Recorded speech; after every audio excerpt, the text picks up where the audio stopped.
A very important genre that reflects the agonized self of a marginalized strata of the society is Dalit poetry. It not only throws light on the miserable plight of these people, the torture and the depression that they've had to go, but also acts as a platform to express the ways in which they have emerged as survivors. Today, we are indeed blessed to have in our midst a very renowned and important resource person who has a doctorate in Malayalam literature. He is a poet and a writer. He has, to his credit, published a number of books and poetry collections, a few of which I will now read out to you. കൂട്ടാന്തതയുടെ 70 വർഷങ്ങൾ കാണുന്നില്ലൊരക്ഷരവും മുൻകാലുകൾ കൂട്ടിക്കെട്ടിയ നടത്തക്കാർ പാവേ പാവേ പോക വേണ്ട കൂട്ടുരക്കം are some of his poetry collections. His research works are Adarsham Adarsham, എഴുത്ത് അവസ്ഥ, ദേശം ദോഷി, മാർഗ, കവിത ഉടനും ഭാഷയും, വ്യവസ്ഥയും അടരുകളും, സമകാല മലയാള കവിത. Jaga is a novel written by him. Let me welcome Dr. M.B. Manoj to handle this session. I welcome you, sir.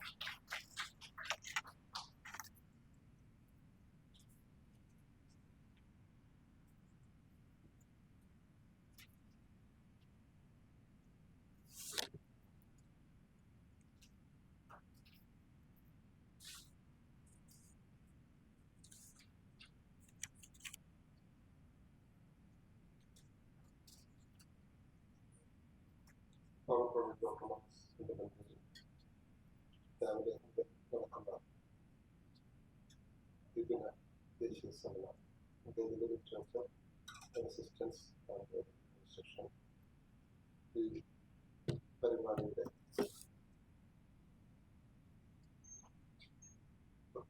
അധ്യക്ഷ സ്ഥാനം ലഭിച്ച doctor associate professor doctor സ്വാഗതം ഡോക്ടർ സി അസിസ്റ്റന്റ് പ്രൊഫസർ അതുപോലെ ഡോക്ടർ ആയിഷ സ്വപ്ന കെ, ഡോക്ടർ ആഷ മുഹമ്മദ്, രാവിലെ രണ്ട് പ്രധാനപ്പെട്ട പേപ്പറുകൾ അവതരിപ്പിച്ച ഡോക്ടർ എം ദാസൻ, പ്രൊഫസർ ഡോക്ടർ ദാസൻ, ഡോക്ടർ ശേഖർ, വിവിധ കോളേജുകളിൽ നിന്നെത്തിയിട്ടുള്ള വിദ്യാർത്ഥി ഗവേഷക സുഹൃത്തുക്കളെ, അതുപോലെ കോളേജിലെ പ്രിൻസിപ്പൽ, മറ്റ് ഓഫീസ് കാര്യങ്ങൾ ക്ലോസ് ചെയ്ത് ബന്ധപ്പെട്ട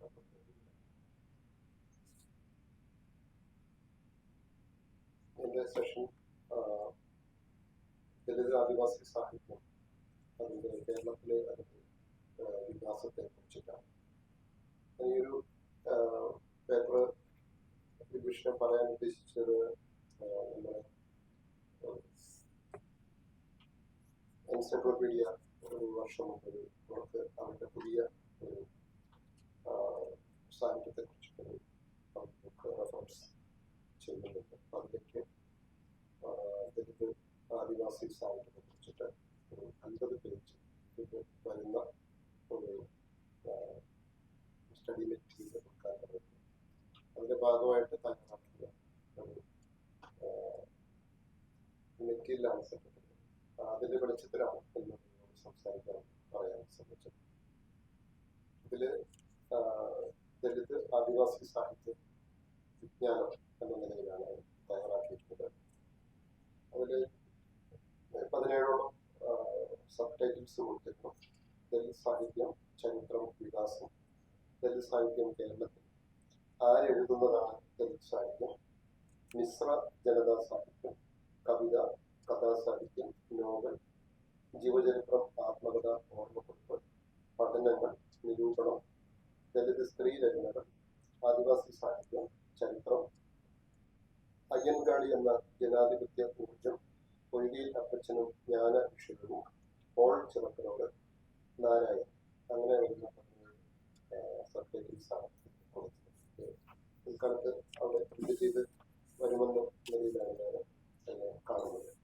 ഇതിലെ ഈ ഉപശീർഷകങ്ങളെ പരിചയപ്പെടുത്തുക, ഇത് പേപ്പർ വായിക്കാതെ തന്നെ ചില കാര്യങ്ങൾ പറയുക, അതിൻ്റെ മേൽ നമ്മുടെ സമയമനുസരിച്ച് ചെറിയൊരു ചർച്ചയോ മറ്റൊരു ഉണ്ടാവും എന്ന നിലയിലാണ് ഞാൻ ഉദ്ദേശിക്കുന്നത്. പ്രധാനമായിട്ടും ഇന്ത്യൻ സാംസ്കാരിക മേഖലയിലെ വളരെ വൈകി രൂപപ്പെട്ടതും അതേസമയം നമ്മളുടെ സാമൂഹിക, രാഷ്ട്രീയ, സാംസ്കാരിക മേഖലയിലെ ഏറ്റവും ജെന്യൂനായ ഒരു മേഖലയാണ് പ്രത്യേകിച്ചും ബഹുജന സാഹിത്യം. ബഹുജന സാഹിത്യത്തിന്റെ വിവിധ ബ്രാഞ്ചുകളായിട്ടുള്ള കൈവഴികളായിട്ടുള്ള പല കൈവഴികളിലൊന്നാണ് ദലിത് സാഹിത്യം പറയുന്നത്. അതുപോലെ ആദിവാസി സാഹിത്യം എന്ന നിലയിൽ നമ്മൾ എടുക്കുന്നു. അതുപോലെ രാജ്യത്തെ സെഷനിൽ രണ്ടുപേരും സൂചിപ്പിച്ച ബുദ്ധ സാഹിത്യം, ഇസ്ലാം ലിറ്ററേച്ചർ, അതുപോലെ മറ്റ് ഇതര തദ്ദേശ സംഭവങ്ങളുടെ സാഹിത്യ രൂപങ്ങൾ, ഇവയൊക്കെ നമുക്ക് ചേർത്ത് വിളിക്കാവുന്ന ഒരു വലിയൊരു അമ്പള്ള ടൈം എന്ന് പറയുന്നത് ബഹുജന സാഹിത്യം എന്നാണ്. ആ പേരിൽ തന്നെ അതിൻ്റെ വൈവിധ്യം നമുക്ക് കാണുവാൻ സാധിക്കുന്നുണ്ട്. ബഹുജനങ്ങളുടെ വൈവിധ്യപൂർണമായ മനുഷ്യരുടെ നമുക്ക് കാണുന്നു. ഈ ടൈം ആദ്യമായിട്ട് ഉപയോഗിക്കപ്പെട്ടതായി നമ്മൾ കാണുന്നത് ബൗദ്ധ ലിറ്ററേച്ചറിലാണ്. ബൗദ്ധ ലിറ്ററേച്ചറിലെ ഭിക്ഷുക്കളോട് ശ്രീബുദ്ധൻ പറയുന്ന ഒരു അദ്ദേഹത്തിന്റെ ആശയങ്ങൾ പ്രചരിപ്പിക്കുവാൻ വേണ്ടിയിട്ട് ഭിക്ഷുക്കൾ തയ്യാറാക്കുമ്പോൾ അത് ബഹുജനങ്ങൾക്ക് ഹിതകരമായ വിധത്തിലായിരിക്കണം എന്ന് പറയുന്നു. അതിന്റെ തുടക്കം ചരക ഭിക്ഷുവും ഭിക്ഷു ബഹുജനഹിതായ ബഹുജന സുഖായ എന്ന് പറഞ്ഞിട്ടുള്ള ദീനാനുകമ്പായ എന്ന് പറഞ്ഞ് ആരംഭിക്കുന്ന ചില വരികളാണ്. അപ്പോ ബഹുജനങ്ങൾക്ക് ഹിതകരവും സുഖകരവുമായ ഒരാശയമായിട്ട് നമ്മളിതിനെ പ്രചരിപ്പിക്കണമെന്നാണ് അതിന് പറയുന്നത്. അതുപോലെ മനുഷ്യരോട് അനുകമ്പ, ദീനാനുകമ്പായ എന്ന് പറയും, അനുകമ്പയുള്ള ഒരാശയമായിട്ട് കാണുമെന്ന് പറയുന്നു. അപ്പൊ ചിലപ്പോ ഭാഷ, ഇന്തോ യൂറോപ്യൻ ഭാഷയുടെ ബഹുജനം എന്ന് പറയുന്നത് അതിനു മുമ്പുള്ള പ്രയോഗമായിരിക്കാം. എന്തായാലും BC 6 നൂറ്റാണ്ടിലെ ചർച്ചയുടെ ഇത് ഈ പ്രയോഗം കാണുന്നു. അപ്പോ അതുകൊണ്ട് തന്നെ വൈവിധ്യപരമായ ഏതൊന്നിനെയും സ്വീകരിച്ചുകൊണ്ടുള്ള ഒരു സങ്കല്പമായിട്ടാണ് ബൗദ്ധ ദർശനത്തെ അവർ സ്വയം അതിനെ വിലയിരുത്തിയിരുന്നത്. മാത്രവുമല്ല,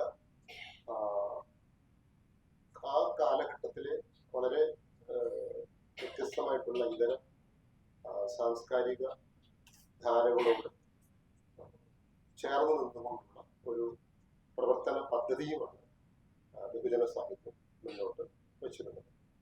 അതുകൊണ്ട് മൾട്ടിപ്പിൾ ലാംഗ്വേജസിനെ അത് ലക്ഷ്യമിട്ടു. ഏതെങ്കിലും ഒരു ഭാഷയിലല്ല, ലോകത്തെ വ്യത്യസ്ത ആളുകളുടെ ഭാഷകളൊക്കെയും ഇത്തരം ആശയങ്ങളുടെ ഭാഗമാണ്. ആ രീതിയിലൊരു ഏതെങ്കിലും ഒരു ഭാഷയിൽ തന്നെ കേന്ദ്രീകരിക്കണമെന്ന് പറയാൻ ശ്രമിച്ചില്ല. ഇപ്പോൾ ടിബറ്റൻ ടെക്സ്റ്റുകൾ, ചൈനീസ്, മംഗോളിയൻ, അതുപോലെ മറ്റിതര ഏഷ്യൻ രാജ്യങ്ങളിലുള്ള ഭാഷകളൊക്കെ നമുക്ക് മുമ്പ് തന്നെ സംസ്കൃത ഭാഷയിലും പാലി ഭാഷയിലും രൂപപ്പെടുന്ന ഘട്ടത്തിൽ തന്നെ നമുക്ക് അതിന്റെ വിവർത്തനങ്ങൾ വികസിക്കുന്നത് നമ്മൾ കാണുന്നത് അതുകൊണ്ടാണ്. AD 6th സെഞ്ചുറിയിൽ എത്തുമ്പോൾ ഒരു ഭരണ സംവിധാനങ്ങളുടെ ഒരു വലിയ മാറ്റം രൂപപ്പെട്ടു. ആ മാറ്റം എന്ന് പറയുന്നത് അശോക ചക്രവർത്തിയുടെ മരണത്തിന് ശേഷം അദ്ദേഹം കുറച്ചുകൂടി വലിയ ഭരണ സംവിധാനം രൂപപ്പെടുത്തിയിരുന്നു. അതിനുശേഷം വരുന്ന ശിശുനാഗൻ എന്ന് പറയുന്ന ഒരു രാജാവ്, ആ രാജാവിന് അദ്ദേഹത്തിന് തന്നെ ഭരണ സേന അധിപനായിരുന്നു, സേനയുടെ നായകനായിരുന്ന പുഷ്യമിത്ര ശുംഗ എന്ന് പറയുന്ന സേനാ നായകൻ രാജാവിനെ തന്നെ വധിക്കുകയാണ് ചെയ്തത്. ശിശുപാലൻ എന്ന രാജാവിനെ വധിക്കുകയാണ് ചെയ്തത്. അങ്ങനെയാണ് അശോക ഭരണത്തിന്റെ അവസാനിക്കും.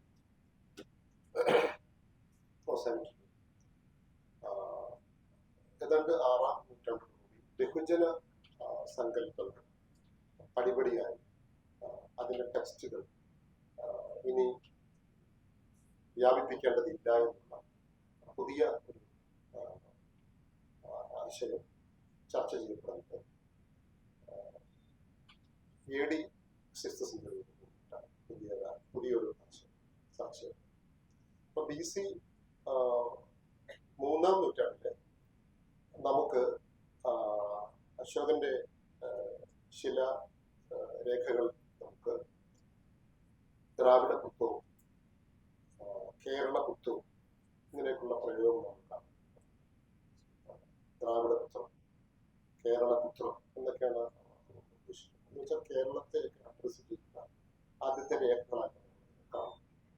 അപ്പൊ ആ രീതിയിൽ ഒരു പാനിന്ത്യൻ രൂപത്തിലുള്ള അല്ലെങ്കിൽ വിപുലമായ അർത്ഥത്തിൽ പറഞ്ഞാൽ ഒരു തദ്ദേശ ദ്രവീഡിയൻ രൂപത്തിലുള്ള ഒരു സാംസ്കാരിക ഘടകം ഉടനീളം വികസിച്ചതുകൊണ്ടാണ് മനസ്സിലാകുന്നത്. അപ്പൊ ദ്രവീഡിയൻ ആശയം എന്ന് പറയുന്നത് ഒരിക്കലും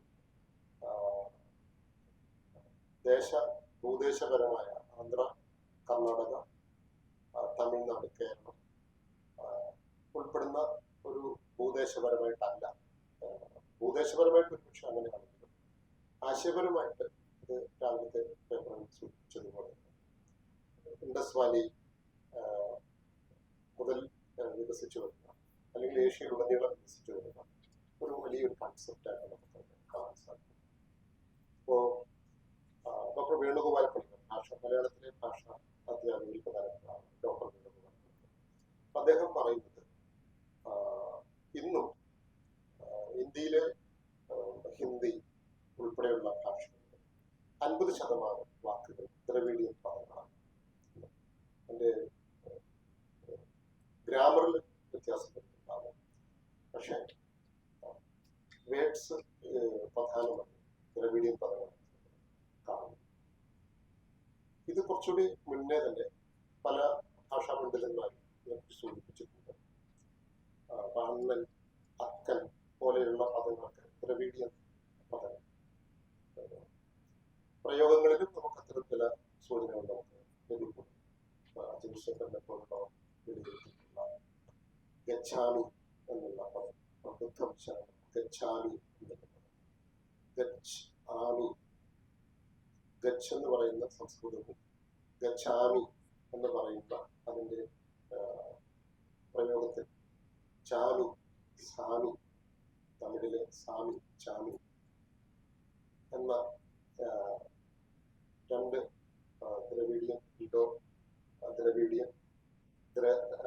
ആര്യൻ ദ്രവീഡിയൻ പദങ്ങളുടെ വലിയ ചേർച്ച അവിടെ കാണാൻ സൂചിപ്പിക്കുന്നു. അതുപോലെ തന്നെ എനിക്ക് പരിചയമുള്ള ടിബറ്റൻ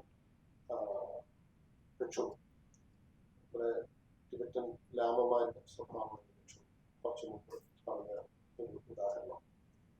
അദ്ദേഹത്തിന്റെ ഒരു 20 വയസ്സ് പ്രായമുള്ള സമയത്ത് കുറച്ച് പോർട്രേറ്റുകൾ അദ്ദേഹം കണ്ടു. നളന്തയിൽ പോർട്രേറ്റുകൾ കണ്ടു. അതില് 18ഓളം പെയിന്റിങ്സ് ഈ ദ്രവീഡിയൻ പ്രദേശങ്ങളിലും ശ്രീലങ്കൻ പ്രദേശങ്ങളിലും ഒക്കെ ഉള്ള മനുഷ്യരുടെ അത്തരം മനുഷ്യരെ ഭിക്ഷുക്കളുടെ ഷേപ്പ് ഉള്ള അവര് വളരെ പ്രധാനപ്പെട്ട ടീച്ചേഴ്സ് ആയിരുന്നു എന്നാണ്. അതുകൊണ്ടാണ് അവരുടെ പോർട്രേറ്റ് സൂക്ഷിച്ചിട്ടുള്ളത്. അപ്പോൾ നമ്മൾ തമിഴ്നാട്ടിലെ ആളുകളെ കാണുന്നത് അല്ലെങ്കിൽ നമ്മുടെ ശരാശരി കേരളത്തിലെ തദ്ദേശ ആളുകളെ കാണുന്നത് കറുത്ത വീരം കുറഞ്ഞ ദേശം ഉറച്ച ശരീരമോ അല്ലെങ്കിൽ പുറകുള്ള എന്നെ പോലെ ഇരിക്കുന്നവരോട് ഇത്തരത്തിലുള്ള രൂപസാദൃശ്യമുള്ള 18ഓളം പോർട്രേറ്റുകൾ അവര് പ്രധാനപ്പെട്ട ടീച്ചേഴ്സ് ആയിരുന്നു. അതുകൊണ്ടാണ് അത് സൂക്ഷിച്ചിട്ടുള്ളത് എന്നുള്ളത് ടോക്കിൽ പറയുന്നത്. ഞാൻ നേപ്പാളിൽ സന്ദർശിച്ചപ്പോൾ, നേപ്പാളിലെ ബുദ്ധിസ്റ്റ് സെന്റർ സന്ദർശിച്ചപ്പോൾ തമിഴ്നാട്ടിൽ നിന്നുള്ള ഒരു ബുദ്ധ മതത്തിലേക്ക് പോയ ഒരു പ്രധാനപ്പെട്ട ഒരാളുണ്ട്. അദ്ദേഹത്തിന്റെ പേര് പിന്നീട് സിനിമയായിരുന്നു. സൂര്യ അഭിനയിച്ച 7ാം ആണ്ട് എന്ന് പറയുന്ന സിനിമ. പേരെന്താണ്? ബോധിധമ്മ. അപ്പൊ ബോധിധമ്മയുടെ പോർട്രേറ്റ് നേപ്പാളില് പല ടെമ്പിളിലും വരച്ചിട്ടുണ്ട്. പല പ്രധാനപ്പെട്ട സീനിയർ മോസ്റ്റുകളുടെ പെയിന്റിങ്സുകൾ വരയ്ക്കുന്നു. അതിൽ ബോധിധമ്മൻ എന്ന് പറയുന്നത് കറുത്ത ഉയരം കുറഞ്ഞ് ചുരുണ്ട മുടിയുള്ള ഒരു തദ്ദേശീയൻ, കേരളത്തിലെ അല്ലെങ്കിൽ തമിഴ്നാട്ടിലെ ഒരു തദ്ദേശീയനെ കാണുന്ന രൂപപ്രകൃതി. അപ്പോ ബോധിധമ്മൻ എന്ന് പറയുന്നത് ഒരു ആര്യനൈസ്ഡ് രൂപത്തിലല്ല നമുക്ക് കാണാൻ സാധിക്കുന്നത്. സൂര്യയുടെ സിനിമയിൽ പോലും ഒരു ആര്യനൈസ്ഡ് ശരീരപ്രകൃതിക്ക് ശ്രമിക്കുന്നുണ്ട് ആ സിനിമ. പക്ഷെ നേപ്പാളിലെ ടിബറ്റൻ പെയിന്റിങ്സിൽ വരുമ്പോൾ അതിന് ഒരു ദ്രവീഡിയൻ പ്രദേശത്തെ ഒരു വളരെ അബോർജിൻസിന്റെ ഒരു തദ്ദേശീയരുടെ ഒരു ശരീരപ്രകൃതിയാണ് അതിന് കുറച്ചുകൂടി റിയാലിറ്റി അതാകാനാണ് സാധ്യത. അപ്പൊ ആ അർത്ഥത്തിൽ നമുക്ക് ദ്രവീഡിയൻ കൺസെപ്റ്റുകൾ ഇന്ത്യൻ സംസ്കാരത്തിന്റെ കേന്ദ്രമായിരുന്നു എന്നാണ് മനസ്സിലാക്കുന്നത്. അതുപോലെ പല ഭാഷാ പണ്ഡിതന്മാരും അതിനെക്കുറിച്ച് പരിശോധിക്കുന്നുണ്ട്. അംബേദ്കർ പഠിച്ചിട്ടുണ്ട്. അപ്പൊ അംബേദ്കറും പറയുന്നത് ദ്രാവിഡ ഭാഷ ഒരു കാലത്ത് ഇന്ത്യയുടെ പ്രധാനപ്പെട്ട ഒരു വിനിമയവും സാംസ്കാരികമായ പ്രധാനപ്പെട്ട ഒരു രൂപവുമായിരുന്നു. പിൽക്കാലത്ത് പല മോഡേൺ ഇന്ത്യൻ ലാംഗ്വേജസുകളും വികസിക്കുന്നതിൽ ദ്രാവിഡ ഭാഷയ്ക്ക് വലിയ പങ്കുണ്ട് എന്നാണ് നമ്മൾ മനസ്സിലാക്കുന്നത്. അപ്പൊ അതൊരു മോഡേൺ ഇന്ത്യൻ ലാംഗ്വേജസ് വികസിക്കുമ്പോൾ മോഡേൺ ഇന്ത്യൻ ലാംഗ്വേജസിന്റെ ഒക്കെ പ്രത്യേകത ഇതൊക്കെ ഒരു ആന്റി ബ്രാഹ്മണിക്കൽ കൺസെപ്റ്റിനുള്ളിൽ നിന്നാണ് മോഡേൺ ഇന്ത്യൻ ലാംഗ്വേജസ് വികസിക്കും. നമുക്കറിയാവുന്ന 22ഓളം മോഡേൺ ഇന്ത്യൻ ലാംഗ്വേജസുകൾ ഇൻക്ലൂഡിങ് മലയാളമൊക്കെ വളരെ വൈകിയാണ് ഒരു ഭാഷയായിട്ട് വികസിച്ചത്. അപ്പോൾ മലയാളത്തിന് പകുതി സ്ഥാനമേ നൽകിയിരുന്നുള്ളൂ. സംസ്കൃതത്തിന് മുഴുവൻ സ്ഥാനവും ഡിഗ്രിയും മലയാളത്തിന് 50% ഡിഗ്രിയും നൽകിയിരുന്നു. മലയാളത്തിൽ മാത്രം എഴുതുന്ന കവിയെ അരക്കവി എന്നാണ് വിളിച്ചത്. നിങ്ങൾക്കറിയാവുന്ന പുനർനമ്പൂതിരി. അപ്പോ അത്രയും മലയാളത്തിന് അംഗീകാരം ലഭിച്ചിരുന്നു എന്ന് പറഞ്ഞാൽ ഒരു സംസ്കൃത പണ്ഡിതന്റെ മുമ്പിൽ മലയാളം പറയുന്ന ഒരാള് 50% അയാൾക്ക് വളർച്ചയുള്ളൂ, അല്ല അയാൾ അംഗീകരിക്കപ്പെടുന്നു എന്നാണ് നമ്മൾ കാണുന്ന ഒരു യാഥാർത്ഥ്യം. അപ്പം ആ മലയാളത്തെയാണ് നമ്മൾ ഇന്ന് ഒരു വലിയ മലയാളമായിട്ട് പറയാൻ ശ്രമിക്കുന്നത് എന്നുള്ളതാണ് ഹിസ്റ്ററി ചരിത്രത്തോട് തന്നെ ചെയ്യുന്ന ഒരു നീതികേട്. അതായത് സംസ്കൃത ഭാഷ ഹൈ പൊസിഷനിൽ നിൽക്കുമ്പോൾ മലയാള ഭാഷ പകുതി വളർച്ചയായിട്ട് അവർ പരിഗണിച്ചിട്ടുണ്ടോ. മലയാളത്തിൽ കവിത എഴുതുന്ന ഒരു കവിയെ അരക്കവി എന്നാണ് വിളിക്കുന്നത്. എന്നിട്ടാണ് ഇന്ന് മലയാള എഴുത്തുകാരും സാംസ്കാരിക പ്രവർത്തകരൊക്കെ വലിയ രീതിയിൽ എന്തൊക്കെ ആഘോഷിക്കാൻ ശ്രമിക്കുന്നു. അപ്പം അപ്പൊ ആ അർത്ഥത്തിൽ മലയാളം ഉൾപ്പെടെയുള്ള മോഡേൺ ഇന്ത്യൻ ലാംഗ്വേജസുകൾക്ക് അതിന്റെ വലിയ സ്വാധീനം ദ്രവിഡിയൻ കൾച്ചറും അതിന്റെ ലിംഗ്വിസ്റ്റിക്സും അതിന്റെ എത്യമോളജി അതിന്റെ ലിറ്ററേച്ചറും കൺസെപ്റ്റുകളും ആയിരുന്നു എന്നാണ് മനസ്സിലാക്കുന്നത്. അതുകൊണ്ട് മോഡേൺ ഇന്ത്യൻ ലാംഗ്വേജ് പിൽക്കാലത്ത് സ്വതന്ത്ര ശാഖകളായി വികസിച്ചപ്പോഴും അതിനുള്ളിലൊരു എന്താണ് ഒരു കുറച്ചുകൂടി ഹ്യൂമാനിറ്റിയുടെ ഘടകം കൂടുതൽ നമുക്ക് കാണുവാൻ സാധിച്ചിരുന്നുള്ളതാണ്. അപ്പൊ ഇന്നിപ്പോ മോഡേൺ ഇന്ത്യൻ ലാംഗ്വേജ് നേരിടാൻ പോകുന്ന ഏറ്റവും വലിയ വെല്ലുവിളി അത് NEP-യുടെ കാലഘട്ടത്തിൽ അത് പടിപടി അവസാനിക്കാൻ പോകും. അപ്പോൾ ഈ ലാംഗ്വേജുകളെ കൂടി അവസാനിപ്പിച്ചാൽ മാത്രമേ ഈ ഹ്യൂമാനിറ്റിയുടെ ഡിസ്കഷൻസ് നമുക്ക് ഇല്ലാണ്ടാക്കാൻ സാധിക്കും. ചിലർ ആഗ്രഹിക്കും, ചിലർ അങ്ങനെ കരുതുന്നു. അതുകൊണ്ട് 25ഓളം ഇത്തരത്തിലുള്ള ദ്രവിഡിയൻ കോൺസെപ്റ്റിൽ വികസിച്ചു വന്ന ഭാഷകളെ, ഇൻക്ലൂഡിങ് മലയാളം, ഇംഗ്ലീഷ് ഇതിൽ പെടുന്ന അല്ലെങ്കിൽ ഇവയെ പടിപടിയായി ഇന്ത്യയിൽ നിന്ന് തുടച്ചു മാറ്റണം. തുടച്ചു മാറ്റിക്കഴിഞ്ഞാൽ ചിലർ ആഗ്രഹിക്കുന്ന കാര്യങ്ങൾ പൂർണ്ണമായും സാധ്യമാക്കാൻ മനസ്സിലാക്കുന്നത്. അപ്പം അടുത്ത അക്കാഡമിക് ഇയർ മുതൽ ഏതാണ്ട് മലയാളം ഭാഷയ്ക്ക് ഇപ്പം നിലവിലുള്ളതിന്റെ 65% ആണ് അതിന്റെ അവർ കുറയാൻ പോകുന്നത്. വെറും 35% ആയിട്ട് അത് ചുരുങ്ങാൻ പോകുന്നത്. അപ്പോ ആ 35% തന്നെ മറ്റ് പല ലാംഗ്വേജുകളും, humanities, social science, even science ഒക്കെ ചേർന്നിട്ടാണ് അത് വീണ്ടും വരാൻ പോകുന്നത്. അപ്പൊ വീണ്ടും ഏറ്റവും വലിയ വെല്ലുവിളി ഇന്ത്യയിലെ മോഡേൺ ഇന്ത്യൻ ലാംഗ്വേജസിന് സംഭവിക്കാൻ പോവുകയാണ്. പടിപടിയായി അത് അസ്തമിക്കും. അത് അസ്തമിച്ചാൽ ഹ്യൂമാനിറ്റീസിനെ അല്ലെങ്കിൽ ഇന്ത്യയിലെ വളരെ അടിസ്ഥാന സംഭവങ്ങളുടെ തദ്ദേശീയമായ സങ്കല്പങ്ങളെ, ഇൻക്ലൂഡിങ് ജൈനിസം, ബുദ്ധിസം, ദ്രവിഡിയൻ കൺസെപ്റ്റുകൾ, തദ്ദേശ സങ്കല്പങ്ങൾ, ട്രൈബൽ കൺസെപ്റ്റുകൾ, മോഡേൺ കൺസെപ്റ്റുകൾ ഒക്കെ, അതുപോലെ സൂഫി ധാരകൾ, സിദ്ധ ട്രഡീഷൻ, ഇവയൊക്കെ ഇല്ലാണ്ടാക്കാൻ സാധിക്കും. ഇവയൊക്കെ വർക്ക് ചെയ്യുന്ന ഇത്തരത്തിലുള്ള ലാംഗ്വേജുകളിലാണ്. അവയൊക്കെ കളയാൻ സാധിക്കുന്നില്ല. ഒരു ശ്രമം ഒരു വശത്തെ കാണും. അപ്പം ഈ രൂപത്തിൽ നടന്നു വന്നിരുന്ന പ്രവർത്തനം ഏതാണ്ട് 6th സെഞ്ചുറി AD-യിലാണ് കൂടുതൽ ശക്തമാണ്. ഇന്നത്തെ സൂചിപ്പിച്ചതുപോലെ പുഷ്യമിത്ര സുംഗ രാജാവിന്റെ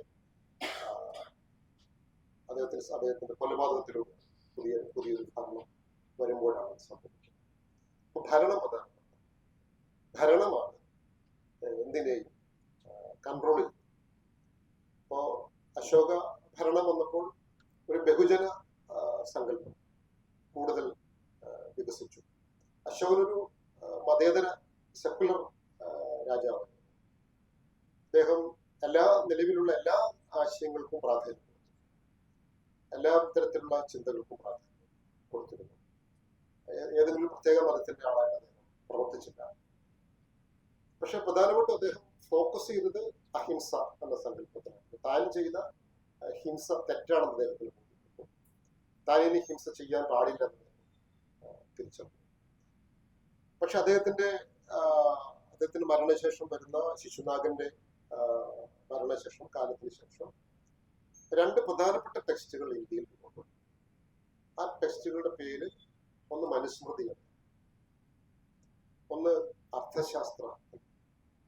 ഈ 2 ടെക്സ്റ്റുകളും 6-ാം നൂറ്റാണ്ടിന് ശേഷം എഴുതപ്പെടുന്നു. അതിനു വേണ്ടിയിട്ട് ഉള്ള അംശങ്ങൾ അല്ലെങ്കിൽ ഐഡിയോളജി ഉണ്ടാവാം.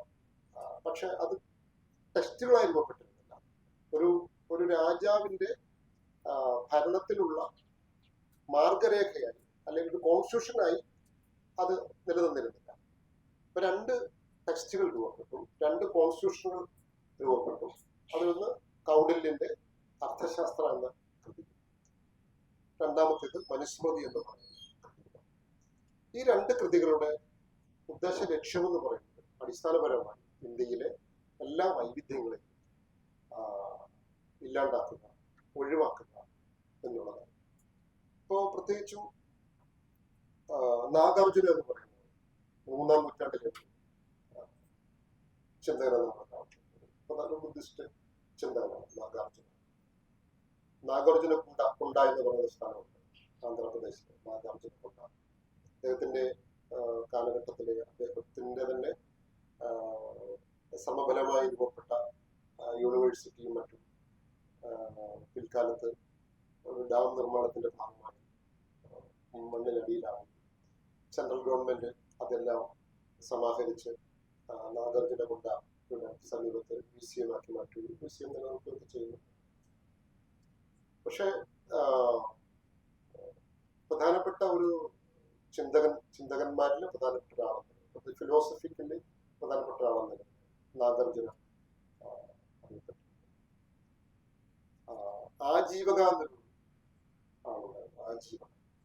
ആജീവക സിദ്ധാർത്ഥ ഗൗതമ ബുദ്ധന്റെ സമകാലികനാണ്. ആജീവക ഒരു ആയുർവേദ വൈദ്യൻ നിലയിലാണ് അറിയപ്പെട്ടത്. അദ്ദേഹത്തെ സ്മരിച്ചുകൊണ്ട് അല്ലെങ്കിൽ അദ്ദേഹത്തിന്റെ ആശയത്തെ വിപുലപ്പെടുത്തിക്കൊണ്ടോ അല്ലെങ്കിൽ അതിനെ ബന്ധിപ്പിച്ചുകൊണ്ടോ ഉണ്ടായ തമിഴിലെ ഒരു കൃതി കൂടിയാണ് ജീവക ചിന്താമണി എന്നറിയപ്പെടുന്നത്. അപ്പോ തമിഴ് സാഹിത്യത്തിലെ 5 ക്ലാസിക്കൽ കൃതികൾ ആണ് നിലവിൽ തമിഴ് ഭാഷയിലെ പ്രാഥമികമായ 5 ക്ലാസിക്കൽ കൃതികൾ നിലനിൽക്കുന്നു. അവരതിനെ പഞ്ചമഹാകാവ്യങ്ങൾ എന്നാണ്. അവർ എന്ന് പറഞ്ഞാൽ നമ്മൾ.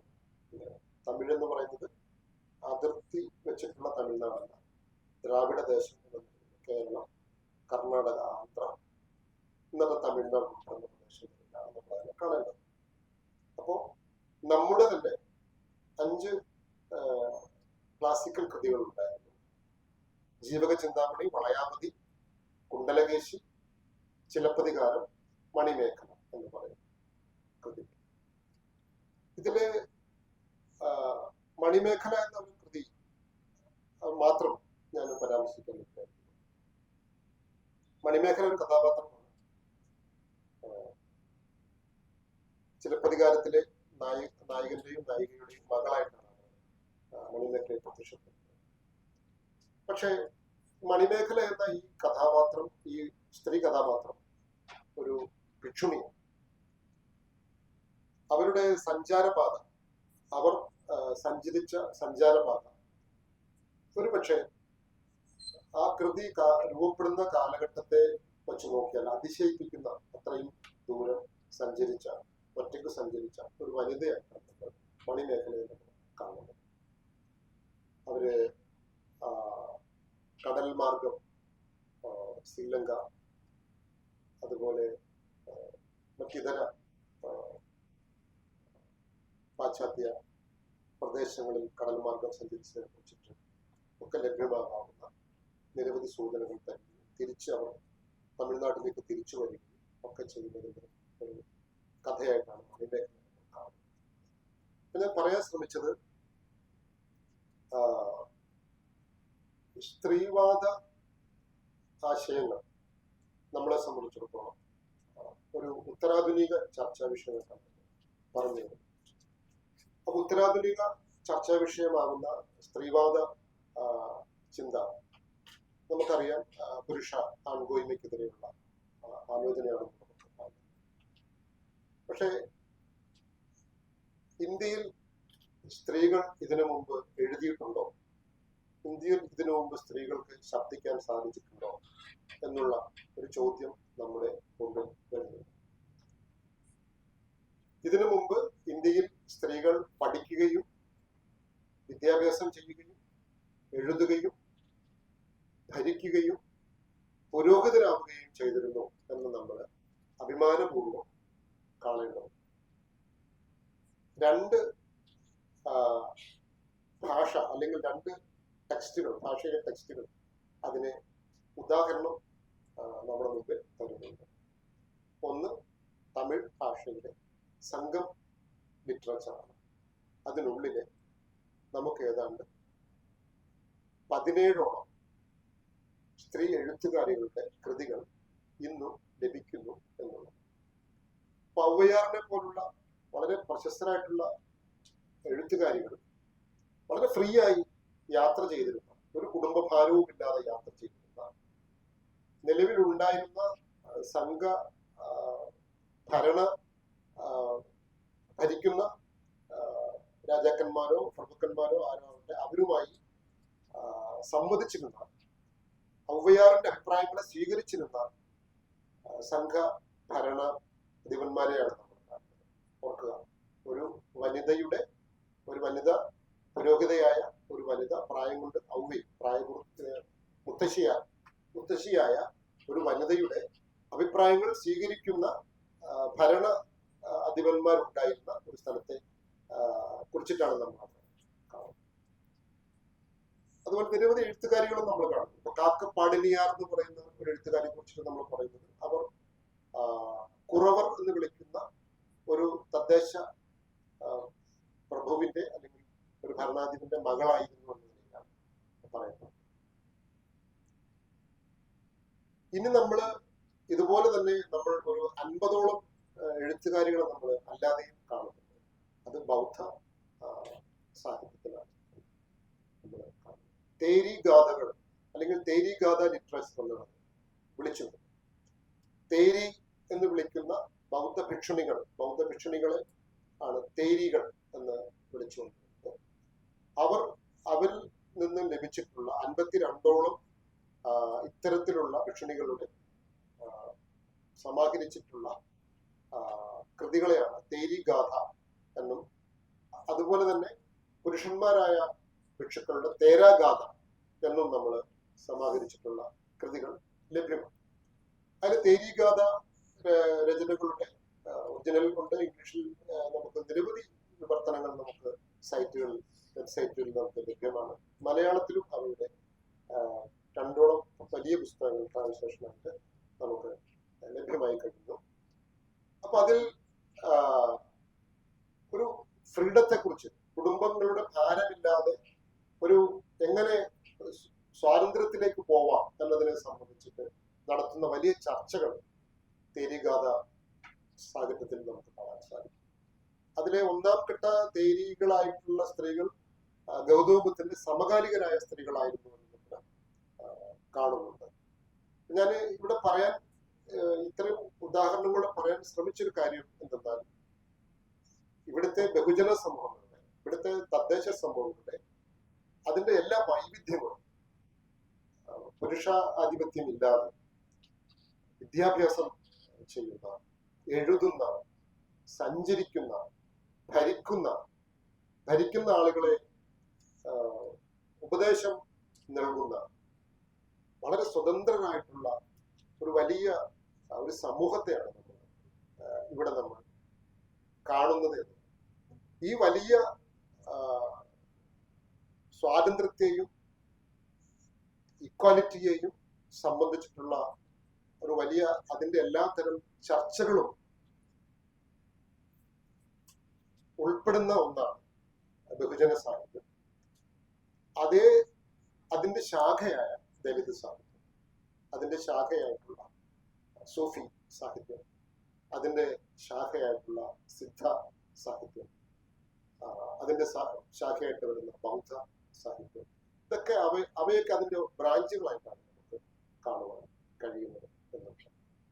അപ്പൊ ആ അർത്ഥത്തിൽ ഒരു വലിയ ഒരു ചരിത്രപരമായും ദർശനപരമായും ഒരു വലിയ അടിത്തറയുള്ള ഒരു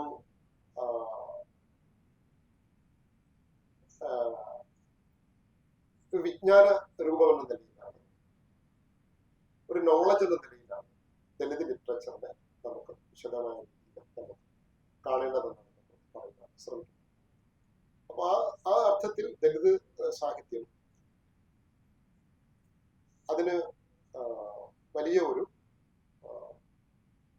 ഹിസ്റ്റോറിക്കലായിട്ടുള്ള ഒരു അടിത്തറയുണ്ടെന്ന് നമ്മൾ മനസ്സിലാക്കും. ദലിത് സാഹിത്യത്തിന്റെ മറ്റൊരു പ്രത്യേകത, ഇതൊരു മിശ്ര ജനത സാഹിത്യമാണ്. സമ്മിശ്രത അവകാശപ്പെടുന്ന ഒരു സാഹിത്യമാണ്. പല അർത്ഥത്തിൽ അതിന് മതപരമായ മിശ്രതയുണ്ട്, സാമുദായികമോ അല്ലെങ്കിൽ കാസ്റ്റ് ജാതിപരമായോ ജാതി വ്യവസ്ഥയെ പാടെ എതിർക്കുന്ന ഒരു ആശയമാണ് അത് മുന്നോട്ട് വെക്കുന്നത്. രണ്ടാമത്തേത്, അത് വലിയ രീതിയിൽ അതിന് സമ്മിശ്ര സ്വഭാവം. ഇപ്പോ ഇസ്ലാം ട്രഡീഷന്റെ അകത്ത് നമുക്ക് ദലിത് ലിറ്ററേച്ചറിന്റെ ഒരുപാട് ഘടകങ്ങൾ നമുക്ക് കാണാൻ സാധിക്കും.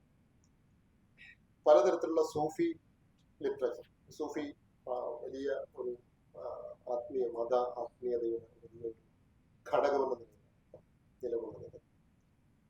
അതിന്റെ അങ്ങേയറ്റം മത ആത്മീയതയിൽ അങ്ങേയറ്റം ഒരു വലിയ ഈക്വാലിറ്റിയിലേക്ക് സ്വയം സമർപ്പിതമാകുന്ന അവസ്ഥ. ഈ സൂഫി സന്യാസിമാർ അവരുടെ ഏഷ്യൻ പ്രദേശങ്ങളിലേക്കുള്ള അവരുടെ വരവ് ഏഷ്യയെ വലിയ രീതിയിൽ പരിവർത്തനപ്പെടുത്തിയിട്ടുണ്ട്. പ്രത്യേകിച്ചും ഏഷ്യൻ സമൂഹം 14-15 നൂറ്റാണ്ടിലൊക്കെ നടപ്പിലാക്കിയിരുന്ന വിഭജനങ്ങൾ, കാസ്റ്റിസം, സ്ത്രീകളോടുള്ള ഒരു രണ്ടാന്തര മനോഭാവം, ആ മട്ടിൽ പരിശീലിക്കാത്ത മറ്റൊരു കൾച്ചറിൽ നിന്നും മറ്റൊരു സമൂഹ ജീവിതത്തിൽ നിന്നുമാണ് സൂഫി സമൂഹങ്ങൾ 14-15 നൂറ്റാണ്ടിലൊക്കെ ഇന്ത്യയുടെ പല ഭാഗങ്ങളിലേക്ക് എത്തുന്നു. ഇവരെത്തിച്ചേരുന്ന സ്ഥലങ്ങളിൽ ഒരുപക്ഷെ ഒരു മനുഷ്യൻ ചിലപ്പോൾ കുറച്ച് വെള്ളം ചോദിക്കുന്നുണ്ടാവും. അവർക്ക് വെള്ളം കൊടുക്കും. ആ വെള്ളം ദാഹിക്കുമ്പോൾ ഉള്ള ആ വെള്ളം കുടിച്ചതിന് ശേഷം ഒരു പ്രദേശത്തെ ഒരു പുരോഹിതനിൽ നിന്നും താൻ പ്രതീക്ഷിക്കാത്ത ഒന്ന് ലഭിച്ചതായി അവർക്ക് തോന്നും. കാരണം ചില മതങ്ങളിലെ പുരോഹിതന്മാർ വെള്ളം പോയിട്ട് ആ പരിസരത്ത് പോലും സാധാരണ മനുഷ്യരെ പ്രവേശിപ്പിക്കാറ്. അപ്പൊ അങ്ങനെ ഒരു സ്ഥലത്താണ്, അല്ലെങ്കിൽ ചില മതങ്ങളിലെ പുരോഹിതന്മാർ കൃത്യമായ പുരുഷ ആധിപത്യത്തെ മുന്നിൽ വെച്ചുകൊണ്ടാണ് സ്ത്രീകളോട് അതിന്റെ അധികാരം പ്രവർത്തിക്കുന്നത്, അതിന്റെ അകലം കാണിക്കുന്നു. അപ്പൊ അതുകൊണ്ട് തന്നെ അത് അങ്ങനെ അകലം പാലിക്കാത്ത, എന്ന് പറഞ്ഞാൽ അൺടച്ച് എന്ന ഒരു ഒന്നാണ് ചില മതങ്ങളുടെ അടിസ്ഥാനമായ മൂല്യം, അൺടച്ച്. അപ്പൊ അൺടച്ച് എന്ന് പറയുന്ന തൊട്ടുകൂടായ്മയാണ് എന്റെ മതത്തിന്റെ ഏറ്റവും വലിയ മൂല്യമെന്ന് ചിന്തിക്കുന്ന ഒരു സ്ഥലത്ത്, ഏഷ്യയിലെ പല സ്ഥലങ്ങളിൽ ടച്ചബിൾ ആണ്, തൊടുന്നതാണ്, ഒരാളുടെ സമീപനം നൽകുന്നതാണ് പ്രധാനപ്പെട്ട ഒരു കാര്യം എന്ന് ആലോചിക്കുന്ന ഏതൊരു ഫിലോസഫിയും ദലിത് ലിറ്ററേച്ചറിലാണ്. അപ്പൊ അതുകൊണ്ടാണ് സൂഫി ലിറ്ററേച്ചർ ദലിത് ലിറ്ററേച്ചറിന്റെ ഭാഗമാണ്. സൂഫി ലിറ്ററേച്ചർ അല്ലെങ്കിൽ സൂഫി സമൂഹം, സൂഫി കൾച്ചർ ഏഷ്യൻ സമൂഹത്തിൽ, ഇന്ത്യൻ സമൂഹത്തിൽ വലിയ സ്വാധീനം രൂപപ്പെടുത്തുന്നുണ്ട്. സമൂഹത്തിലെ പലതരത്തിലുള്ള ബഹിഷ്കൃത സമൂഹങ്ങളെ ചേർത്ത് നിർത്തുന്നു, സ്ത്രീകളെ ചേർത്ത് നിർത്തുന്നതിൽ, അൺടച്ചബിൾസ് ആയ സമൂഹങ്ങളെ ചേർത്ത് നിർത്തുന്നതിൽ, പലതരം ബഹിഷ്കൃത സമൂഹങ്ങളെ ചേർത്ത് നിർത്തുന്നതിൽ, ദരിദ്രരായിട്ടുള്ള സമൂഹങ്ങളെ ചേർത്ത് നിർത്തുന്നതിൽ സൂഫി സംസ്കാരം വലിയ മാതൃക ഇന്ത്യയിൽ സൃഷ്ടിച്ചു എന്നത് കാണാം. അതിന്റെ മാതൃകയാണ് സിഖ് മതം പോലുള്ള ഇന്ത്യയിലെ തന്നെ സിഖ് മതം പോലുള്ള മതങ്ങൾ ആ മാതൃകയാണ് ഉൾക്കൊള്ളുകയും ആ അർത്ഥത്തിൽ ഇക്വാലിറ്റിയെ കുറിച്ചിട്ട് സിഖ് മതം അതിന്റെ ഔദ്യോഗിക ആശയം ഇക്വാലിറ്റിയെ കുറിച്ചിട്ട് പറയുന്നതും സൂഫി ധാരകളിൽ നിന്നും നിരവധി വിജ്ഞാനം സ്വീകരിച്ചുകൊണ്ടാണ് കാണാൻ സാധിക്കും. ഒരുപക്ഷെ മലബാർ പോലുള്ള ഒരു സ്ഥലത്തേക്ക് വരുമ്പോൾ, ഇപ്പൊ നമ്മളിപ്പോ ഏഷ്യയിലെ പല പ്രദേശങ്ങളെ കുറിച്ച് നമ്മൾ പറയുന്നു. മലബാർ പോലുള്ള പ്രദേശം വലിയ ഒരു മാറ്റത്തിന് ഇടയാക്കിയ ഒരു സ്ഥലമാണ്. പ്രധാനമായും നമ്മൾ ഹൈദർ അതുപോലെ ടിപ്പു സുൽത്താൻ, ഈ രണ്ട് രാജാക്കന്മാരും നമ്മൾ അതിന് കടപ്പെട്ടിരിക്കുന്നു. ടിപ്പു സുൽത്താൻ അദ്ദേഹത്തിന്റെ കൈവശം, മലബാറിലെ ഭരണം അദ്ദേഹത്തിന്റെ കൈവശം വരുമ്പോൾ അദ്ദേഹം സഞ്ചരിക്കുന്ന, മൈസൂരിൽ നിന്നും അദ്ദേഹം സഞ്ചരിക്കുന്ന വഴി കാൽനട പാതകൾ മാത്രം, കാൽനട പാതകൾ സഞ്ചരിക്കുന്ന വഴി പറഞ്ഞു. ആ കാൽനടയില് ചില മനുഷ്യന്മാരെ തടി കൊണ്ട് ചില വസ്തുക്കളൊക്കെ കെട്ടിയിട്ട്, നമ്മളതിനെ പല്ലക്ക്, മഞ്ചൽ എന്നൊക്കെ വിളിക്കുക, എന്നിട്ട് തോളിലെടുത്ത് കൊണ്ടുപോവുകയാണ് ചെയ്യുന്നത്. മനുഷ്യന്മാരെ ചുമക്കുന്ന അവസ്ഥ ആയിരുന്നു ഉണ്ടായിരുന്നത്. അപ്പൊ അതും ആ കാൽനട പാതയുടെ വീതി മതി അതിനും, അല്ലാതൊരു വഴിയുടെ ആവശ്യമില്ല. അപ്പൊ ഈ അർത്ഥത്തിൽ കുറച്ച് ആളുകൾക്ക് സഞ്ചരിക്കാൻ വേണ്ടിയിട്ടുള്ള വളരെ പരിമിതമായ ഒരു യാത്രാ മാർഗവും, പിന്നെ മറ്റൊന്ന് ജലപാതകളാണ്. ജലപാതകളിലും ഈ പറയുന്നത് പോലെ നിശ്ചിത സമൂഹങ്ങൾക്ക് നിശ്ചിത സ്വഭാവത്തിലുള്ള നൗകകൾ, വഞ്ചികൾ, ഇമ്മട്ടിലുള്ള ജലപാതകൾ. ഈ തരത്തിലുള്ള പരിമിതമായ വഴിയിലൂടെ സഞ്ചരിക്കുന്ന ആ പരിമിതമായ വഴികളെ തന്നെ വീതിയുള്ള റോഡുകളാക്കി മാറ്റുന്നതിൽ ടിപ്പു സുൽത്താൻ വഹിച്ച പങ്ക് വലുതാണ്. വീതിയുള്ള റോഡ് എന്നൊരു സങ്കല്പം അന്നാണ് മലബാറിലെ മനുഷ്യർ ആദ്യമായിട്ട് അവർക്ക് ഉദാഹരണമായിട്ട് കാണുവാൻ സാധിച്ചത്. രണ്ടാമത് അദ്ദേഹം വരുമ്പോൾ ഭൂരിപക്ഷ സ്ത്രീകളും പുരുഷന്മാരും ശരീരത്തിൽ വസ്ത്രമില്ലാത്ത ഈ മനുഷ്യർ. അപ്പൊ അദ്ദേഹം തന്റെ കൂടെയുള്ള ഓഫീസേഴ്സിനോടൊക്കെ ചോദിച്ചു, എന്താണ് ഈ മനുഷ്യന്മാര് ഇത്രയും ചൂടാണോ ഇവരിങ്ങനെ ശരീരത്തിൽ വസ്ത്രമില്ലാതൊക്കെ ഉണ്ടല്ലോ, ഇവിടെ വലിയ ഉഷ്ണമാണോ ഈ പ്രദേശം? പറഞ്ഞു, അല്ല, അവർക്ക് വസ്ത്രം ധരിക്കാൻ അവകാശമില്ല.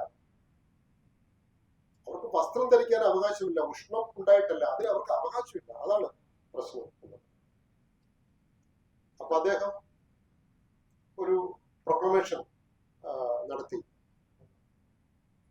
നിങ്ങൾ വസ്ത്രം ധരിക്കാതിരുന്നാൽ ചിലപ്പോൾ നിങ്ങൾക്ക് ടാക്സ് നൽകുമെന്നാണ്. അത് ഉപദേശമാർഗമോ അല്ലെങ്കിൽ നിലവിലുള്ള ഭരണ സംവിധാനങ്ങളിൽ സജഷനായിട്ടോ കൊടുത്തിട്ട് കാര്യമില്ല. സജഷനൊന്നും അംഗീകരിക്കാൻ തക്ക യാതൊരുവിധ സംവിധാനങ്ങളും ഇല്ല. അത്രമാത്രം ജാതി വ്യവസ്ഥയെ ഭയപ്പെടുന്ന, ജാതി വ്യവസ്ഥയ്ക്ക് കീഴ്പ്പെട്ട, അടിമകളായി വിൽക്കപ്പെടുന്ന, പരിപൂർണമായും മനുഷ്യരുടെ യാതൊരുവിധ, മനുഷ്യനെന്ന് വിളിക്കാൻ പറ്റില്ല, മനുഷ്യനെന്ന് വിളിക്കുന്നില്ലല്ലോ, മനുഷ്യനെന്ന പ്രയോഗമൊന്നും അന്നില്ല. ആ സമയത്ത് ഏഷ്യൻ സമൂഹങ്ങളിൽ മനുഷ്യർ എന്ന പ്രയോഗം ഞാൻ ആദ്യമേ സൂചിപ്പിച്ചതുപോലെ AD 6-ാം നൂറ്റാണ്ടിൽ അസ്തമിച്ചു കഴിഞ്ഞു. AD 6-ാം നൂറ്റാണ്ടോട് കൂടി മനുഷ്യർ എന്ന പ്രയോഗം അസ്തമിച്ചു കഴിഞ്ഞു. പിന്നീട് വിളിക്കുന്നത് ഒന്നെങ്കിൽ മൃഗങ്ങൾക്ക് സമാനമായ ചില നാമങ്ങൾ, മൃഗസമാനമായ മൂല്യം കൊടുക്കുന്ന പ്രയോഗങ്ങൾ, നാമങ്ങൾ, അതിന് സമാനമായിട്ടുള്ള ചില പ്രയോഗങ്ങളാണ്. അത് മനുഷ്യൻ, ഹ്യൂമൻ ബീയിങ് എന്നുള്ള ഒരാശയം തന്നെ ഇല്ല. ചില ഇതിനെ പ്രോത്സാഹിപ്പിച്ച, ഇൻഹ്യൂമാനിറ്റിയെ പ്രോത്സാഹിപ്പിച്ച ചില മതങ്ങളുണ്ട്. ആ മതങ്ങളുടെ പുരോഹിതന്മാർ, ആ മതങ്ങളുടെ പൗരോഹിത്യം നമ്മൾ ആരാധനാലയത്തിൽ ചെന്നാൽ ഒരിക്കലും കയ്യിലേക്ക് ഈ ദൈവത്തിന്റെ അനുഗ്രഹം ലഭിക്കുന്ന എന്തോ ആവട്ടെ അത് കയ്യിലേക്ക് വെച്ചു കൊടുക്കുകയില്ല, ടച്ച് ആകുവാൻ ആഗ്രഹിക്കുന്നില്ല. അൺടച്ച് ആയിരിക്കണമെന്നാണ്. അൺടച്ച് എന്ന് പറയുന്ന ഒരു ദൈവഹിതമായിട്ടാണ് നമ്മൾ കരുതുന്നത്. അപ്പോൾ എന്തുകൊണ്ടാണ് ഇത് ദൈവഹിതം ആയി, അൺടച്ച് എങ്ങനെയാണ് ദൈവഹിതമാകുന്നത് എന്ന് നമ്മൾ പരിശോധിക്കുന്നു. അങ്ങനെ പരിശോധിക്കുമ്പോൾ നമ്മൾ മനസ്സിലാക്കുന്ന ഒരു കാര്യം, ഈ പുരോഹിതന്മാർ മനുഷ്യരല്ല എന്നതാണ്. അവർ സ്വയം കരുതുന്നത്. ഇപ്പൊ DNA പരിശോധനയിലോ അല്ലെങ്കിൽ നമ്മളുടെ ശാസ്ത്ര പരിശോധനയിലൊക്കെ ചിലപ്പോൾ മനുഷ്യരുടെ ബ്ലഡും ഒക്കെ ചിലപ്പോൾ കണ്ടേക്കാം. പക്ഷെ അവർ സ്വയം പറയുന്നത് ഞങ്ങൾ മനുഷ്യരല്ല, ഞങ്ങൾ ദൈവമാണ്, ഞങ്ങൾ ദൈവമാണ്. നിങ്ങൾ മനുഷ്യരാണ്, അല്ലെങ്കിൽ നിങ്ങൾ ചിലപ്പോൾ മനുഷ്യരുടെ സാധ്യത ഉണ്ടാവും, ഞങ്ങൾക്ക് നിങ്ങളെ സ്പർശിക്കാൻ കഴിയില്ല എന്നാണ് അവർ കരുതുന്നത്. അപ്പൊ ആ രീതിയിൽ ഇൻഹ്യൂമാനിറ്റി തന്നെ, മനുഷ്യവിരുദ്ധത തന്നെ സിദ്ധാന്തമായി സ്ഥാപിക്കപ്പെട്ടിരിക്കുന്ന ചില സിദ്ധാന്തങ്ങളാണ് ഭരണവും വ്യവസ്ഥയുമായി ചേർന്ന് 6-ാം നൂറ്റാണ്ട് മുതൽ ഇന്ത്യയുടെ പല മേഖലകളിലും അധികാരം ഉറപ്പിക്കുന്നു. ഇവിടെ പ്രധാനപ്പെട്ട പ്രശ്നം ഭരണ സംവിധാനവുമായി ചേർന്ന് നിൽക്കുന്നു എന്നത് തന്നെ. അപ്പൊ 6-ാം നൂറ്റാണ്ടിൽ ഉത്തരേന്ത്യയിൽ ഈ ഭരണ സംവിധാനം രൂപപ്പെട്ടു. പക്ഷെങ്കിലും കുറച്ച് വൈകി. ദ്രാവിഡൻ പ്രദേശങ്ങളിലേക്ക്, ദ്രവിഡിയൻ ലാൻഡിലേക്ക് എത്താൻ കുറച്ചുകൂടി വൈകി. കാരണം ദ്രവിഡിയൻ ലാൻഡ് കുറച്ചുകൂടി നമ്മൾ ആദ്യം സൂചിപ്പിച്ചതുപോലെ കുറച്ചുകൂടി ഇക്വാലിറ്റിക്ക് അല്ലെങ്കിൽ സ്വാതന്ത്ര്യത്തിന് ഒക്കെ അവകാശം ഉള്ള പ്രദേശങ്ങളാണ്. അതുകൊണ്ട് കുറച്ചുകൂടി വൈകി, കുറെ കൂടി വൈകിട്ടാണ് ആ പ്രദേശങ്ങളിലേക്ക് അധികാരം ഉറപ്പിക്കുവാൻ സാധിച്ചത്. അത് മറ്റൊരു പഠന മേഖലയായതുകൊണ്ട് ഞാൻ അതിലേക്ക് കൂടുതൽ പോകുന്നില്ല. എന്തായാലും 10-ാം നൂറ്റാണ്ടോട് കൂടിയിട്ടാണ് കേരളം പോലുള്ള പ്രദേശങ്ങളിൽ ഇത്തരത്തിലുള്ള ഭരണ സംവിധാനങ്ങൾക്ക് കൂടുതൽ അധികാരം ഉറപ്പിച്ചെടുക്കുവാൻ സാധിച്ചതെന്ന് നമ്മൾ കാണും. അപ്പൊ അതില് തന്നെ നമ്മൾ കാണുന്ന ഒരു കാര്യം, ഇപ്പൊ മഹാബലി എന്ന് പറയുന്ന ഒരു രാജാവിനെ കുറിച്ചിട്ട്, ആ രാജാവുണ്ടോ അല്ലെങ്കിൽ മിത്താണോ, അത് കേരളത്തിലാണോ അല്ലെങ്കിൽ കർണാടകയിലാണോ ഉത്തരേന്ത്യയിലാണോ, അതൊക്കെ നമുക്ക് ഒരുപാട് സാധ്യതകളുള്ള ചോദ്യങ്ങളാണ്. പക്ഷെ ആ രാജാവ് കള്ളമില്ലാത്ത, ചതിയില്ലാത്ത, പൊളിവചനമില്ലാത്ത ഒരു ഭരണം നടത്തിയ ഒരു മനുഷ്യനായിരുന്നു. ആ മനുഷ്യനെയാണ് ചെളിക്കകത്തേക്ക് ചവിട്ടി താഴ്ത്തിയത് എന്നതാണ് നമുക്ക് അതിശയം തോന്നുക. ഒരാളെ മരണപ്പെടാൻ കാരണമായ പ്രശ്നം അയാള് കള്ളമില്ലാതെ, ചതിയില്ലാതെ, പൊളിവചനമില്ലാതെ ഭരിച്ചു എന്നതാണ്. ഇതൊക്കെ ഉണ്ടായിരുന്നെങ്കിൽ ഒരു പ്രശ്നമില്ലായിരുന്നു. ഇതാണല്ലോ നമ്മളോട് സൂചിപ്പിക്കുന്ന ഒരു കാര്യം. അപ്പൊ ഫലത്തിൽ ട്രിക്കുകളില്ലാത്ത അല്ലെങ്കിൽ തന്ത്രങ്ങളില്ലാത്ത ഏത് മനുഷ്യരും ഏത് രൂപത്തിലും പരാജയപ്പെട്ടുകൊണ്ടിരുന്നതിന്റെ ഒരു വലിയ ഒരു ഹിസ്റ്ററി നമുക്ക് ഈ ഓറൽ ട്രഡീഷനിലൂടെ നമ്മൾ ഒരു വശത്ത് നമ്മൾ കാണുകയാണ്. മറുവശത്ത് അതിന്റെ വലിയ വലിയ പ്രതിഷേധങ്ങളും പ്രതിരോധങ്ങളും നമ്മൾ കാണുകയും ചെയ്യും. ഒന്നുകൂടി ഞാൻ വീണ്ടും പുറകോട്ട് പോകുന്നു. ഭഗവാൻ ബുദ്ധൻ ഏറ്റവും വലിയ ഒരു പ്രതിരോധത്തിന്റെ ബിംബമായിട്ടാണ് നമുക്ക് കാണുവാൻ സാധിക്കും. ഞാൻ ഈ ബുദ്ധൻ എന്ന് പറയുമ്പോൾ ഒരു മതപ്രസംഗമാണോ ഇവിടെ നടത്താൻ പോകുന്നത് ആരെങ്കിലും തോന്നുന്നുണ്ടെങ്കിൽ അത് മാറ്റിവെക്കുക, മതം എന്ന സാധനം മാറ്റിവെക്കുക. എന്നിട്ട് ആ പേരായിട്ട് കണ്ടുകൊണ്ട് ഈ ചർച്ചയുടെ ഭാഗമായി നന്നാവും. തനിക്ക് ഏറെ ഒട്ടും തന്നെ പരിചയമില്ലാതിരുന്ന, അതായത് ഗോത്ര പ്രദേശങ്ങളും ഗണഗോത്രങ്ങളും ജനപദങ്ങളും ആയി ഉത്തരേന്ത്യൻ ഭരണ സംവിധാനങ്ങൾ പല അധികാര രൂപങ്ങളായി ഇരുന്ന കാലം. അതിലെ ഗണഗോത്രങ്ങളിൽപ്പെട്ട ഒരു ഗണഗോത്രത്തിലാണ് ഈ സിദ്ധാർത്ഥ ഗൗതമ ബുദ്ധന്റെയൊക്കെ പ്രദേശം നിലകൊള്ളുന്നത്, കപിലവസ്തു എന്ന് പറയുന്ന പ്രദേശം. ഈ പ്രദേശത്തിന് അവർക്ക് പരിചയമില്ലാത്ത, അവർക്ക് അത്ര കണ്ട് അവരുടെ ഒരു സംസ്കാരത്തിന്റെ ഭാഗമാവാത്ത ചില കാര്യങ്ങൾ അവരുടെ പ്രദേശത്ത് കൂടുതൽ സാന്നിധ്യം ഉണ്ടാകും. ആ സാന്നിധ്യത്തിന്റെ പേര് വർണ്ണാശ്രമ ധർമ്മ വ്യവസ്ഥ എന്നാണ്. ഇത് പടിപടിയായി തങ്ങളുടെ പ്രദേശങ്ങളെ കൂടുതൽ പിടിമുറുക്കുന്നതായി സമകാല അക്കാലത്തെ സിദ്ധാർത്ഥ ഗൗതമ ബുദ്ധന്റെ സമകാലത്തുള്ള പലർക്കും അത് ബോധ്യപ്പെടും. സ്വാഭാവികമായും വർണ്ണാശ്രമ ധർമ്മ വ്യവസ്ഥ രൂപപ്പെടുന്നത് ഒരു ജ്ഞാന വ്യവസ്ഥയാണ്, ഒരു നോളജ് ആയിട്ടാണ്. അതിനൊരു സാംസ്കാരിക ഘടകമുണ്ട്, ഒരു സാമ്പത്തിക ഘടകമുണ്ട്, ഒരു വൈജ്ഞാനിക സ്വഭാവം അത് പുലർത്തുന്നുണ്ട്. അത് എങ്ങനെയാണ് ഒരാളുടെ ജീവിതത്തെ അത് പിടിമുറുക്കുന്നതെന്ന് അയാൾക്ക് തന്നെ അറിയില്ല. ഇതൊരു 25 വർഷം മുമ്പ് നമ്മൾ പറഞ്ഞാൽ ഇത് മലയാളിക്കും അറിയില്ലായിരുന്നു. കഴിഞ്ഞ ദിവസം ഒരു മതത്തിന്റെ ഒരു പള്ളി പൊളിച്ചിട്ട് അവിടെ മറ്റൊരു മതം അവരുടെ ഒരു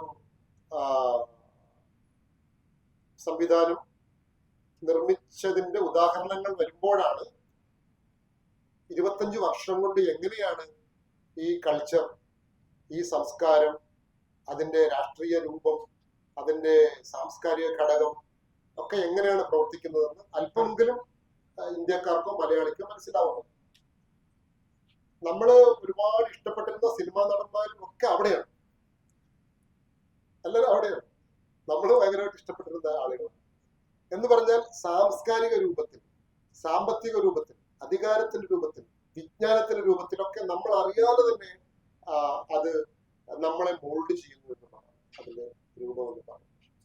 ഇത്തരത്തിൽ സിദ്ധാർത്ഥ ഗൗതമ ബുദ്ധന്റെയും മറ്റു പ്രദേശങ്ങളിൽ അല്ലെങ്കിൽ ഗണഗോത്രങ്ങളുടെ സങ്കല്പങ്ങൾ ഉണ്ടായിരുന്ന പ്രദേശങ്ങളെ മറ്റൊരു ആശയമായ വർണ്ണാശ്രമ വ്യവസ്ഥ അവർക്ക് മേൽ സ്വാധീനം ചെലുത്തുന്നു എന്ന തിരിച്ചറിവാണ് സത്യത്തിൽ അതിനെ മറികടക്കുവാൻ മറ്റൊരു ആലോചനയിലേക്ക് ബുദ്ധനെ കൊണ്ട് എത്തിക്കുന്നത്. അതൊരു വേറൊരു ആലോചനയായിട്ടാണ് നമ്മൾ മനസ്സിലാക്കുന്നത്. ഇവയെ മറികടക്കുവാനുള്ള ഒരു ആലോചന എന്ത് എന്നതായിരുന്നു. ആ ആലോചനയുടെ ഭാഗമായിട്ടാണ് പിൽക്കാലത്ത് നമ്മൾ കാണുന്ന സിദ്ധാർത്ഥൻ എന്നയാള് ഗൗതമ ബുദ്ധനായി മാറിത്തീരുന്നത്. അതിന്റെ മറ്റ് സിദ്ധാന്തപരമായ കാര്യങ്ങളൊന്നും ഞാൻ പറയാൻ ആഗ്രഹിക്കുന്നില്ല. ഇത് ഏഷ്യയിലുടനീളം, ഇന്ത്യയിലുടനീളം, കേരളത്തിൽ, തമിഴ്നാട്ടിലൊക്കെ ഇതിന്റെ പല ഘടകങ്ങളും നമുക്ക് കാണുവാൻ സാധിക്കുന്നു. അപ്പോ 10ാം നൂറ്റാണ്ടിൽ കേരളത്തിന്റെ മണ്ണിൽ അല്ലെങ്കിൽ ദ്രാവിഡ പ്രദേശത്ത്, അല്ലെങ്കിൽ 9ാം നൂറ്റാണ്ടിൽ നമ്മുടെ ശങ്കര ആചാര്യരുടെ കാലഘട്ടത്തിൽ അദ്ദേഹത്തിന്റെ ഒരു പുതിയ ഒരു ഫിലോസഫി, അദ്ദേഹം നിർമ്മിച്ച ഫിലോസഫി കൂടുതൽ സ്വാധീനം ഉണ്ടാക്കുന്ന ഒന്നായി മാറി. ആ ഫിലോസഫിയുടെ ആരംഭഘട്ടത്തിൽ, താൻ നിർമ്മിച്ച ഫിലോസഫിയുടെ തത്വശാസ്ത്രത്തിന്റെ ആരംഭഘട്ടത്തിൽ ദ്രാവിഡ പ്രദേശങ്ങളിലെ പല ഇടങ്ങളിലും അദ്ദേഹം വിമർശിക്കപ്പെട്ടതായി നമ്മൾ മനസ്സിലാക്കും.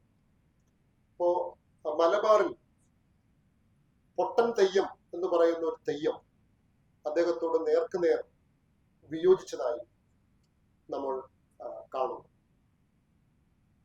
മധ്യ കേരളത്തിലും ഇതുപോലെ തന്നെ ഒരു പ്രധാനപ്പെട്ട വ്യക്തിത്വവുമായി അദ്ദേഹം സംവാദം നടത്തിയതായി നമ്മൾ മനസ്സിലാക്കുന്നു. തമിഴ്നാട്ടിലും, ഇന്നത്തെ തമിഴ്നാട്ടിലും ഇതിന് സമാനമായ ഉദാഹരണം നമ്മൾ കാണാം. ഇതിന്റെ അർത്ഥം ഈ ലഭ്യമായ 3 സ്ഥലങ്ങളിലെ ഈ ഉദാഹരണങ്ങൾ എങ്കിലും നമ്മളോട് പറയുന്നത്, മധ്യ കേരളത്തിലെ ആളുടെ പേര് പാക്കനാറാണ്, തമിഴ്നാട്ടിലെ ആളുടെ പേരില്ല, ചണ്ടാളൻ എന്നാണ് അദ്ദേഹം പറയുന്നത്. അപ്പൊ ചണ്ടാളനായ തമിഴ്നാട്ടിലെ ആളും പാക്കനരായ മധ്യ കേരളത്തിലെ ആളും പൊട്ടൻ തെയ്യം എന്ന് പിൽക്കാലത്ത് വിളിക്കപ്പെടുന്ന സിസ്മാഷിന്റെ കഥത്തിന്റെ പേര് ഞാൻ ഇപ്പൊ പേര് ഓർക്കുന്നില്ല. ഈ 3 ഉദാഹരണങ്ങളെങ്കിലും നമ്മളോട് പറയുന്നത് കുറഞ്ഞത് 3 സ്ഥലത്ത് വെച്ച് എങ്കിലും ശങ്കരാചാര്യർ വിമർശിക്കപ്പെട്ടിരുന്നു, പരസ്യമായി നേർക്കുനേർ വിമർശിക്കപ്പെട്ടിരുന്നു. ഞാൻ നിങ്ങളോട് ലോജിക്കലായിട്ട് ചോദിക്കുന്ന ഒരു കാര്യം, നിങ്ങളുടെ കോളേജിലെ പ്രിൻസിപ്പൽ ഒരാശയം മുന്നോട്ട് വെച്ചു, എന്നിട്ട് മൂപ്പര് ബസ് സ്റ്റോപ്പിലേക്ക്, കോളേജിന്റെ കോമ്പൗണ്ടിൽ നിന്ന് ബസ് സ്റ്റോപ്പിലേക്ക് ചെല്ലുമ്പോൾ അദ്ദേഹത്തോട് അതിനെ സംബന്ധിച്ച് ചില സംശയങ്ങളുണ്ടെന്ന് പറയാൻ രംഗത്തേക്ക് വരുമ്പോൾ അവിടുത്തെ ഒരു ഓട്ടോറിക്ഷ തൊഴിലാളിയായിരിക്കുമോ അതോ അവിടുത്തെ ഒരു പാരലൽ കോളേജിലെ അധ്യാപകനായിരിക്കും? ഏറ്റവും പ്രാഥമികമായ ഒരു ലോജിക്കാണ്, ഒരു യുക്തിയാണ് ചോദിക്കുന്നത്. അവിടുത്തെ ഹോട്ടലിലെ ഒരു തൊഴിലാളിയായിരിക്കുമോ ഈ പ്രിൻസിപ്പലിനോട് നിങ്ങൾ പറഞ്ഞ് തെറ്റായിപ്പോ എന്ന് പറയുക, അത് അവിടുത്തെ പാരലൽ കോളേജിലെ ഒരു ഭാഷയാണ്? സ്വാഭാവികമാണ്. എന്ന് പറഞ്ഞാൽ ഞാൻ പറയാൻ ഉദ്ദേശിച്ച ഈ 3 ആളുകളും നിസ്സാരക്കാരായിരുന്നില്ല എന്ന് നമ്മൾ ഇനിയെങ്കിലും മനസ്സിലാക്കണം. നമ്മളോട് പറയുന്ന കഥ എങ്ങനെയാണ്? ശങ്കരാചാര്യരോട് ചണ്ടാളൻ ചോദിച്ചു, ചണ്ടാളൻ മുന്നിൽ വന്ന് നിന്നു. ഹേ ചണ്ടാള, വഴി മാറിപ്പോകുമെന്ന് ശങ്കരാചാര്യർ പറഞ്ഞു.